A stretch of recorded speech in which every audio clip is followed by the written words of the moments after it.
जळगावच्या एरंडोल तालुक्यातील खेडी या गावामध्ये एका शेतात आज मोठी दुर्घटना घडली।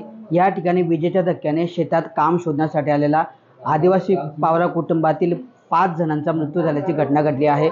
यावेळी एक 1.5 वर्षाची चिमुकली सुद्धा या कुटुंबासोबत होती, मात्र ती सुखरूप बचावलेली आहे। आपण दृश्यांमध्ये जर बघितलं तर हीच ती चिमुकली आहे जी आता तिच्या आजीबाबांच्या स्वाधीन सर्व कायदेशीर प्रक्रिया करून तिला देण्यात आलेला आहे।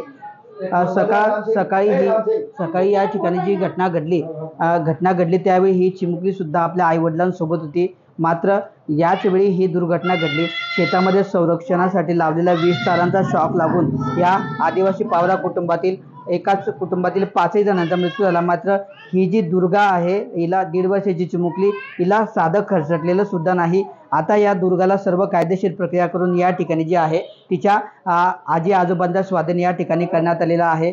ज्यावेळी घटना घडली नेमकी ही दुर्गा वाचली कशी हे प्रत्यक्षदर्शी त्या ठिकाणी कोणी नाही।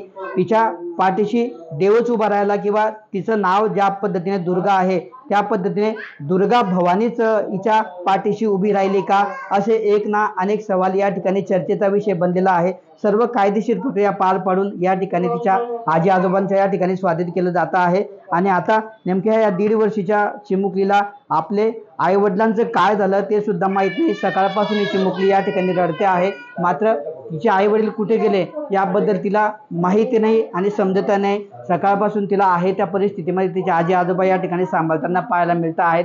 एकंदरीतच या घटनेतून दुर्गा जी आहे 1.5 वर्षाची चिमुकली, एवढ्या मोठ्या घटनेत ही दुर्गा नेमकी कशी बचावली हा जळगाव जिल्ह्यासह संपूर्ण राज्यात चर्चेचा विषय बनलेला आहे। तिला साधं खरचटलं सुद्धा कसं नाही, दुर्गा नावाप्रमाणेच तिच्या पाठीची दुर्गा उभी राहिली आणि या निमित्तानेच या घटनेतून देवतारी त्याला कोण मारे याच म्हणण्याचा या ठिकाणी प्रत्यय आलेला असून ही 1.5 वर्षाची चिमुकली आता संपूर्ण राज्यात चर्चेचा विषय बनलेली आहे।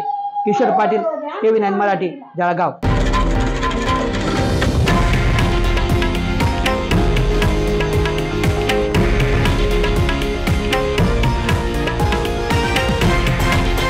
हे आहे देशातील नंबर 1 न्यूज नेटवर्क आणि आपण पाहत आहात TV9 मराठी, एकमेव।